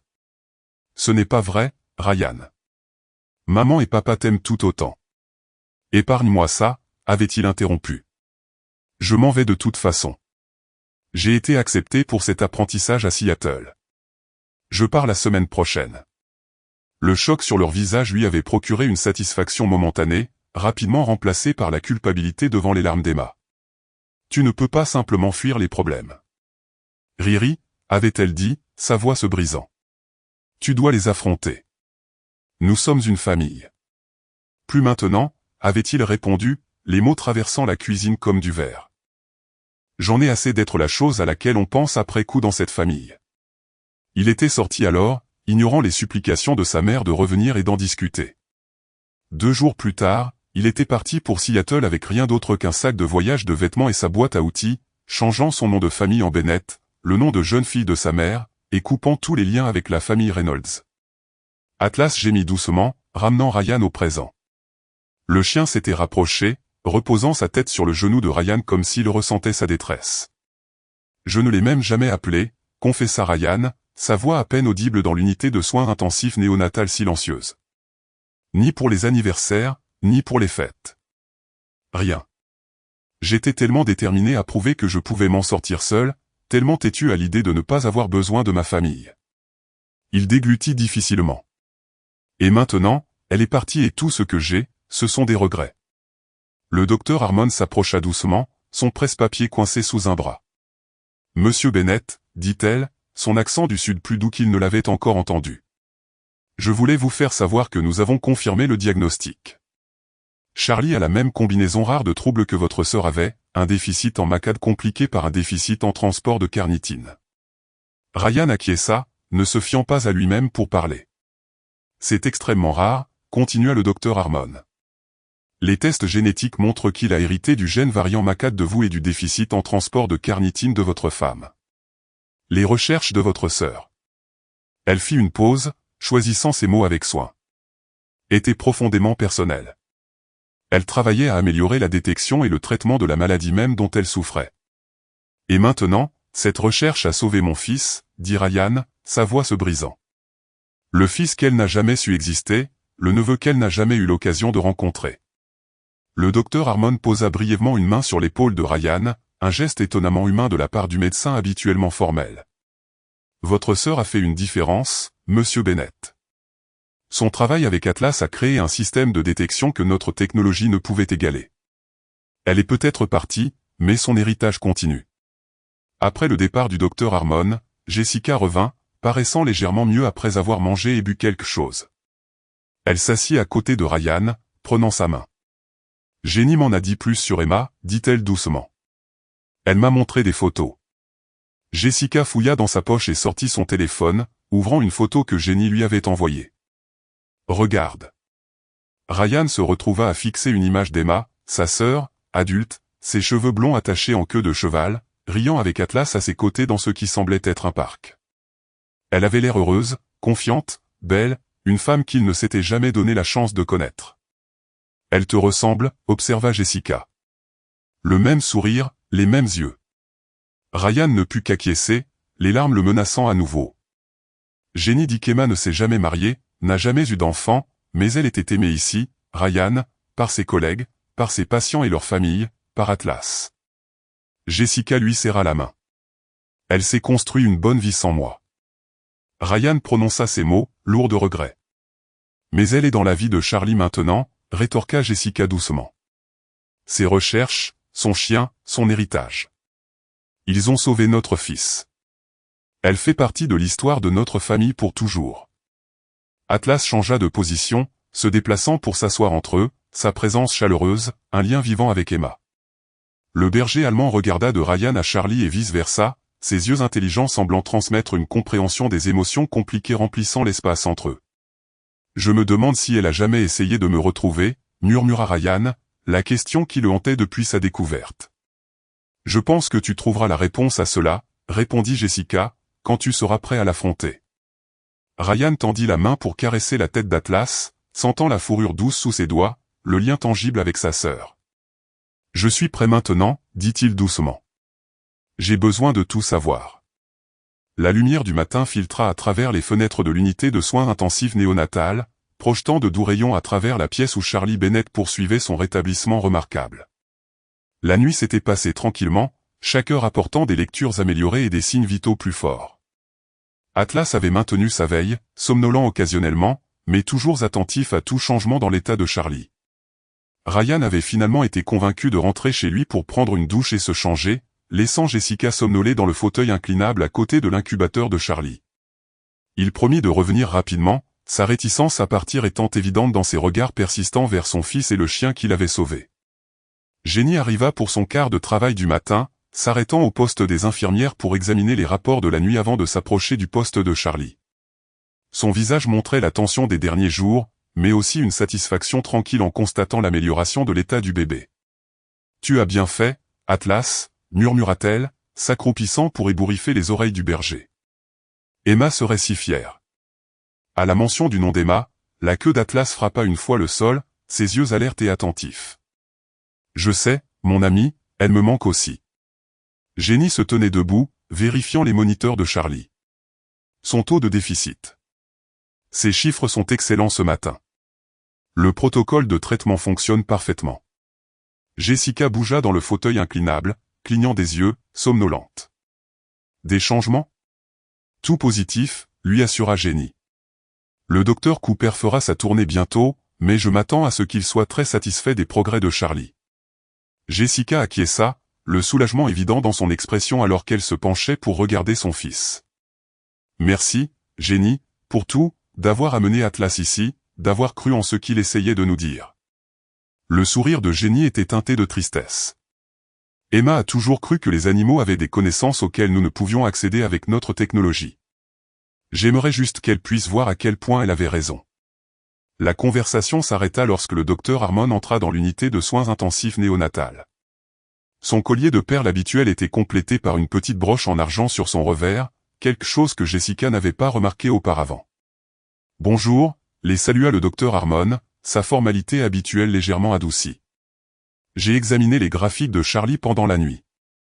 Sa réponse au traitement a été excellente. »« Quand pouvons-nous le ramener à la maison ?» demanda Jessica, la question la plus importante dans l'esprit de tout parent de l'unité de soins intensifs néonatales. Cela dépend de plusieurs facteurs, répondit le docteur Harmon avec soin. L'état de Charlie nécessite une surveillance spécialisée et un programme d'alimentation soigneusement géré. Nous devons nous assurer que vous et Monsieur Bennett êtes pleinement formés à ces soins avant sa sortie. Elle jeta un coup d'œil à Atlas, qui s'était levé pour s'asseoir attentivement pendant son examen de Charlie. Bien que je soupçonne que vous ayez déjà un excellent système de surveillance. Le commentaire, presque une blague, de la directrice sérieuse surprit à la fois Jessica et Jenny. En fait, continua le docteur Harmon, son accent du sud devenant plus prononcé, comme c'était souvent le cas lorsqu'elle parlait de questions personnelles, je voulais vous parler d'Atlas et du programme d'animaux de thérapie de l'hôpital à l'avenir. Jenny se tendit légèrement. Y a-t-il eu une plainte? Au contraire, dit le docteur Harmon, ajustant ses lunettes. Le conseil d'administration de l'hôpital a demandé une proposition formelle pour élargir notre programme d'animaux de thérapie, en mettant l'accent sur la formation à la détection médicale. Elle s'éclaircit la gorge. Ils ont suggéré de le nommer d'après Emma. L'annonce inattendue laissa Jenny momentanément sans voix. Jessica tendit la main pour caresser la tête d'Atlas, les yeux remplis de larmes. Le travail d'Emma mérite d'être reconnu. Le docteur Harmon continua. Ce qu'Atlas a démontré cette semaine dépasse les avantages typiques d'un animal de thérapie. Il représente une avancée potentielle dans la surveillance néonatale qui pourrait profiter à d'innombrables enfants. Jenny retrouva enfin sa voix. Emma aurait été ravie. Elle a toujours cru que les capacités d'Atlas pouvaient être enseignées à d'autres chiens, qu'un programme de formation approprié pourrait créer une nouvelle norme de soins. Le docteur Harmon acquiesça. J'ai demandé aux archivistes de l'hôpital de rassembler toutes les notes de recherche et la documentation d'Emma. J'aimerais que vous m'aidiez à les examiner, Jenny, pour comprendre toute l'étendue de son travail.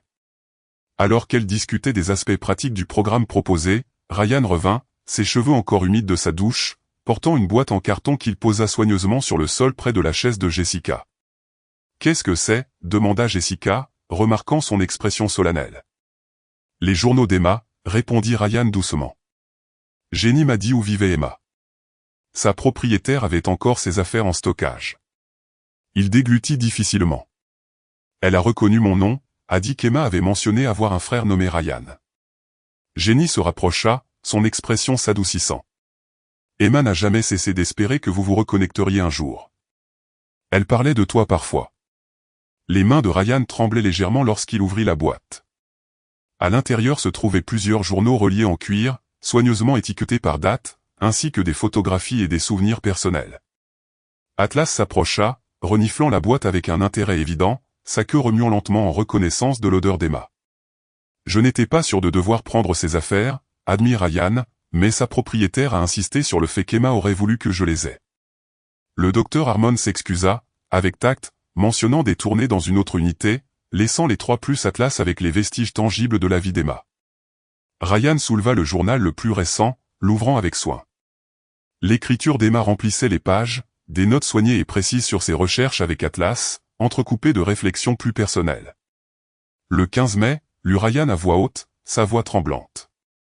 Atlas a identifié le changement métabolique du patient dès 3 heures avant que les tests sanguins ne le confirment.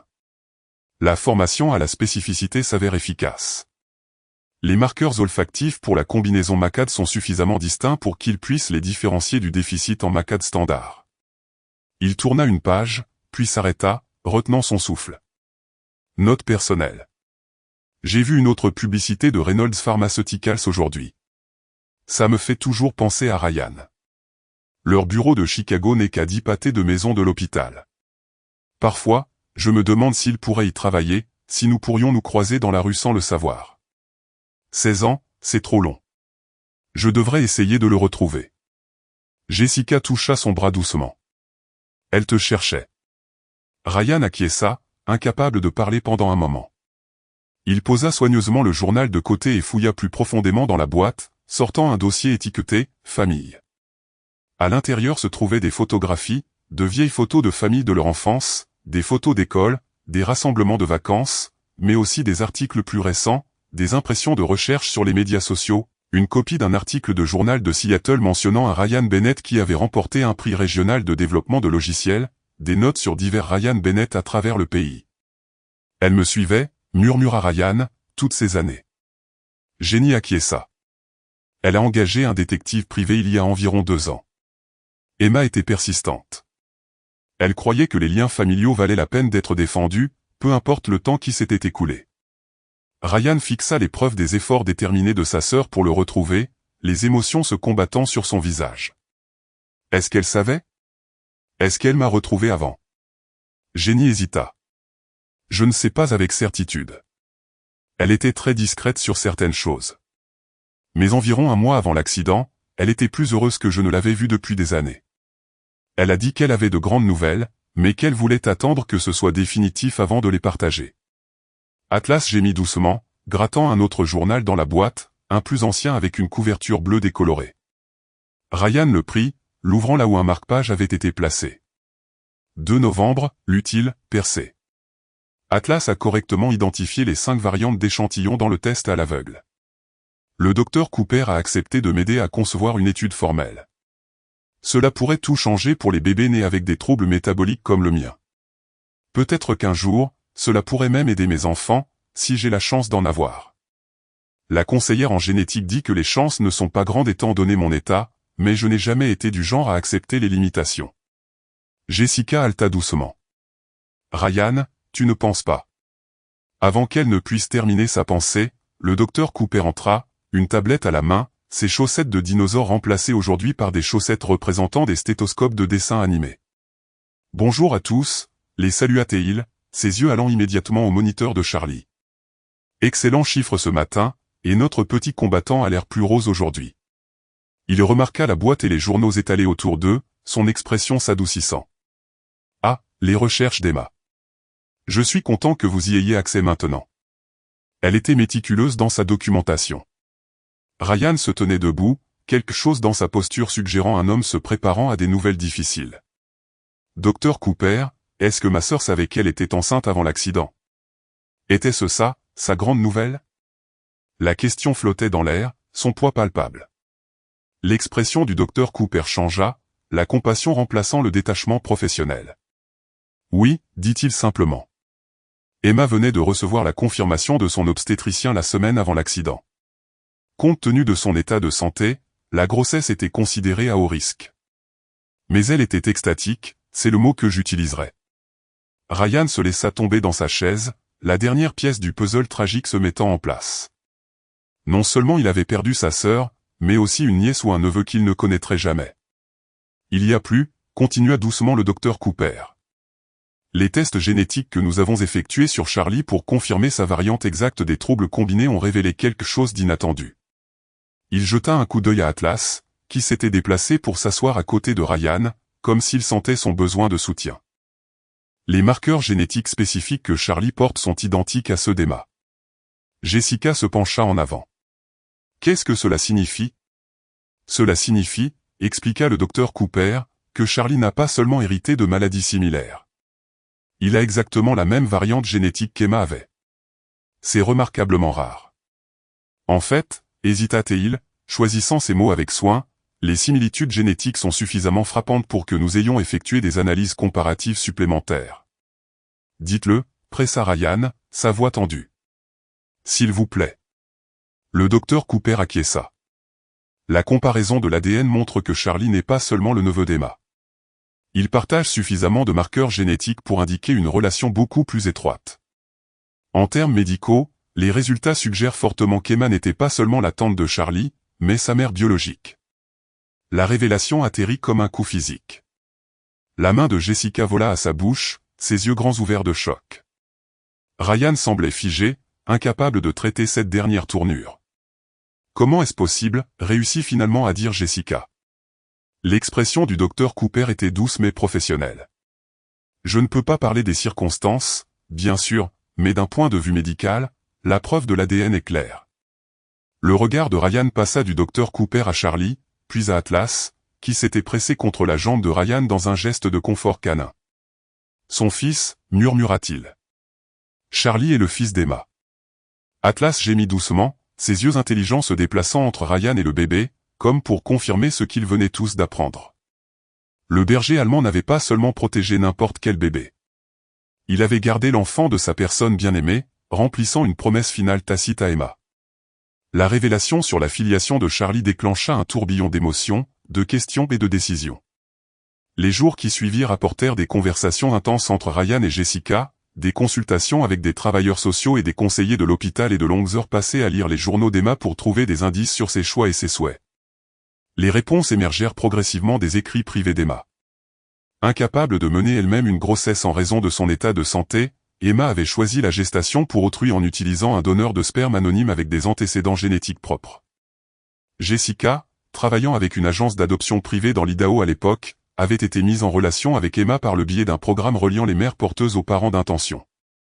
Les deux femmes ne s'étaient jamais rencontrées en personne, le choix d'Emma, révélaient les journaux, étant de maintenir des limites professionnelles et de protéger sa vie privée. Elle ne s'en est jamais doutée. La mère porteuse était la femme de son frère, Jenny s'émerveillait en assemblant les pièces de cette extraordinaire coïncidence.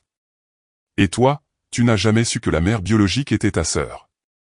Ryan était assis à côté du berceau de Charlie, Atlas à ses pieds, lisant les entrées du journal qui retraçaient le parcours d'Emma vers la maternité, sa joie lors du transfert d'embryon réussi, sa surveillance anxieuse de la grossesse de Jessica à distance grâce aux mises à jour de la Y, ses préparatifs pour une maternité monoparentale et, dans les dernières entrées, son enthousiasme croissant à l'approche de la naissance, à quelques semaines de l'accident qui lui a coûté la vie.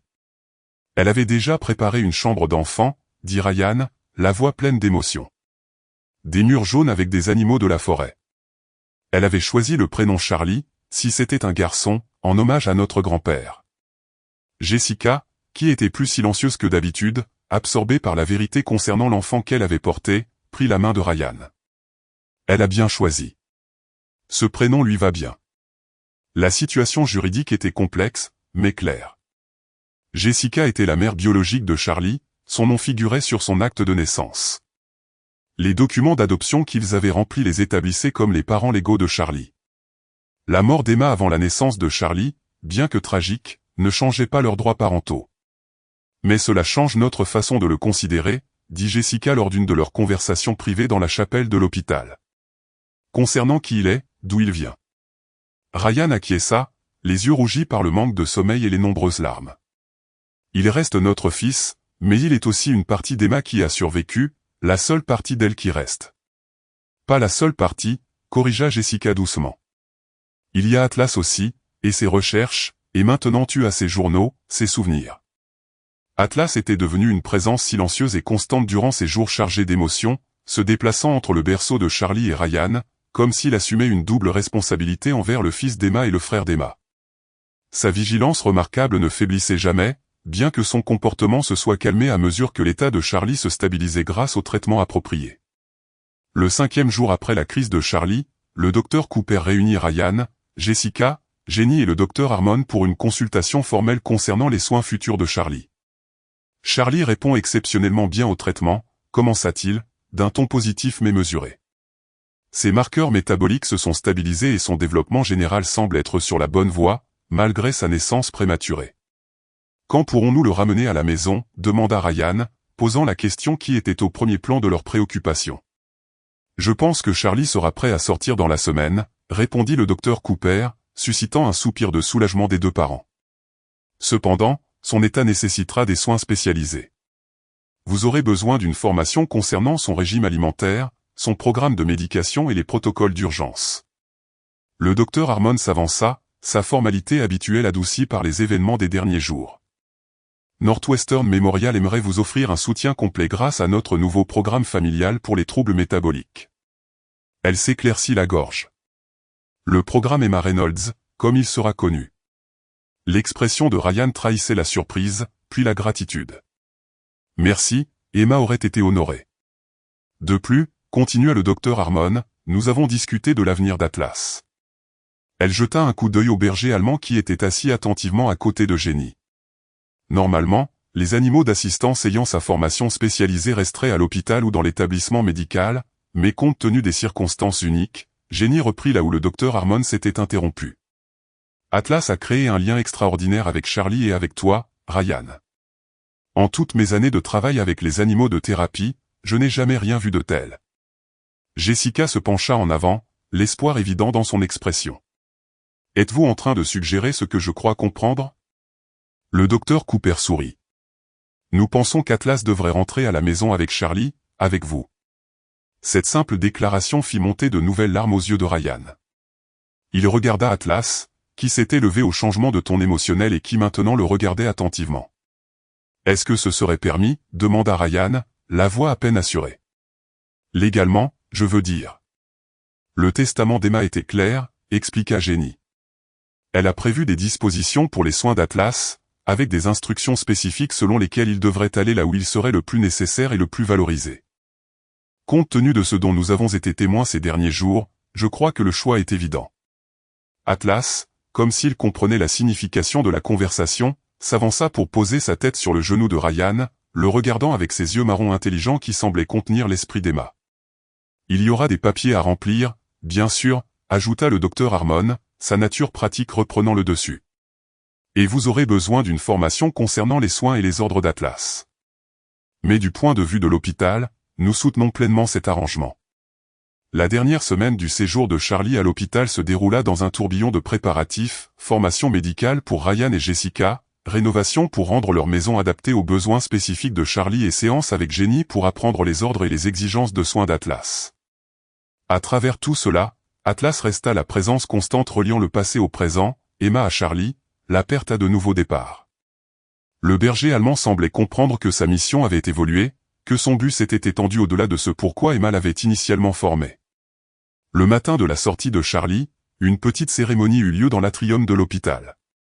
Le docteur Harmon dévoila une plaque dédiant le nouveau programme de détection métabolique Emma Reynolds, avec Atlas comme membre fondateur et inspiration canine. Le personnel de l'hôpital qui avait été témoin des événements remarquables s'était réuni pour célébrer à la fois la guérison de Charlie et l'héritage laissé par Emma.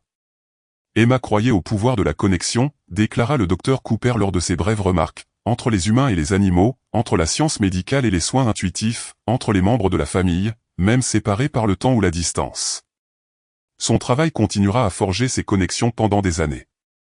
Ryan, tenant Charlie enveloppé dans une douce couverture bleue, se tenait avec Jessica à côté de la plaque portant le nom et la photo de sa sœur. Atlas était assis parfaitement attentif à côté d'eux, son bandana bleu avec l'empreinte de pâte argentée fraîchement lavée pour l'occasion. « J'aimerais pouvoir la remercier, » dit Ryan doucement à Jessica à la fin de la cérémonie, « pour Charlie, pour Atlas, pour avoir trouvé un moyen de nous réunir tous, même après son départ. » « Je pense qu'elle le sait, » répondit Jessica en regardant Atlas caresser doucement du museau le pied de Charlie enveloppé dans la couverture qui s'était échappée du paquet. Le trajet en voiture s'est déroulé dans le silence, chargé de la signification du moment. Atlas était à l'arrière à côté du siège auto de Charlie, son attention ne quittant jamais le nourrisson. Alors qu'ils arrivaient dans l'allée de leur modeste maison de banlieue, Ryan fit une pause avant de couper le moteur. « Bienvenue à la maison, Atlas, » dit-il, croisant le regard du chien dans le rétroviseur. « C'est ici que tu dois être maintenant, avec nous, avec Charlie. » La queue d'Atlas frappa le siège en signe d'acquiescement. À l'intérieur, ils firent visiter sa nouvelle maison à Atlas, en terminant par la chambre d'enfant où Charlie dormirait. La pièce avait été hâtivement redécorée au cours de la semaine précédente, intégrant des éléments que Jessica avait trouvés décrits dans les journaux d'Emma, des animaux de la forêt, des murs jaunes pâles, un mobile d'étoiles et de lune suspendu au-dessus du berceau. Ryan déposa doucement Charlie dans son berceau pour la première fois, ajustant l'équipement de surveillance qui les aiderait à gérer son état à la maison. Atlas prit immédiatement position à côté du berceau, se couchant sur le tapis moelleux comme s'il avait toujours été là. « Regarde ça », murmura Jessica. « Il sait exactement où il doit être. » Ryan acquiesça, des émotions trop complexes pour être exprimées par des mots lui serrant la gorge. Il fouilla dans sa poche et en sortit une petite photographie encadrée d'Emma, souriante, rayonnante, vivante, qu'il avait prise dans son appartement. Il la plaça soigneusement sur la commode de la chambre d'enfant, la positionnant face au berceau. Pour qu'elle puisse veiller sur lui aussi, expliqua-t-il, sa voix se brisant légèrement alors que la lumière du soleil de l'après-midi filtrait à travers les rideaux de la chambre d'enfant, projetant des motifs chaleureux dans la pièce. Atlas leva les yeux vers la photographie, puis vers Charlie, puis vers Ryan et Jessica. À sa manière canine, il sembla comprendre le cercle complet qui avait été bouclé, comment la perte s'était transformée en un nouveau départ, comment l'amour de sa personne continuait à travers lui, à travers Charlie, à travers la famille qui s'était formée à partir de fragments de chagrin et de joie. « Nous lui raconterons tout sur sa première mère quand il sera plus grand, » promit Jessica, appuyée contre l'épaule de Ryan, à quel point elle était courageuse, intelligente, comment elle a aidé tant de bébés grâce à son travail, et comment son chien a refusé de le quitter. Et comment il a tout changé, ajouta Ryan, baissant la main pour caresser la tête d'Atlas. Atlas soupira de contentement, posant son menton sur ses pattes alors qu'il continuait à veiller sur le plus grand héritage d'Emma, pas ses recherches, pas ses découvertes médicales, mais le fils qui portait son esprit vers l'avenir, gardé à jamais par le fidèle compagnon qui avait reconnu ce qu'aucun humain ne pouvait voir, le lien familial indestructible qui transcendait même la mort elle-même. Parfois, les plus grandes bénédictions de la vie se présentent déguisées en nos plus profondes tristesses. Quand Atlas a refusé de quitter le chevet du bébé Charlie, personne n'aurait pu imaginer les profondes connexions qui attendaient d'être découvertes. Ce berger allemand ne faisait pas que suivre sa formation. Il accomplissait une promesse sacrée à sa bien-aimée Emma, veillant sur son fils quand elle ne le pouvait plus. Grâce au dévouement d'Atlas, un frère qui était parti 16 ans plus tôt a retrouvé le chemin de sa sœur, découvrant que les liens familiaux peuvent transcender même nos plus grandes erreurs et nos plus grands regrets. L'enfant qu'Emma n'a jamais tenu dans ses bras est devenu le miracle qui a guéri de vieilles blessures et créé de nouveaux départs. Combien d'entre nous nourrissent des regrets similaires concernant des liens familiaux que nous avons laissés se rompre? Combien de chances de réconciliation avons-nous manqué, pensant qu'il y aurait toujours plus de temps? Atlas nous rappelle qu'il n'est jamais trop tard pour honorer ceux que nous avons perdus en aimant ceux qui restent. La famille que nous choisissons, la famille que nous créons et la famille que nous redécouvrons forment toute la tapisserie de nos vies, et il faut parfois un chien fidèle avec une mission pour nous montrer que l'amour laisse des traces que nous pouvons suivre jusqu'à la maison, même lorsque le chemin semble perdu à jamais.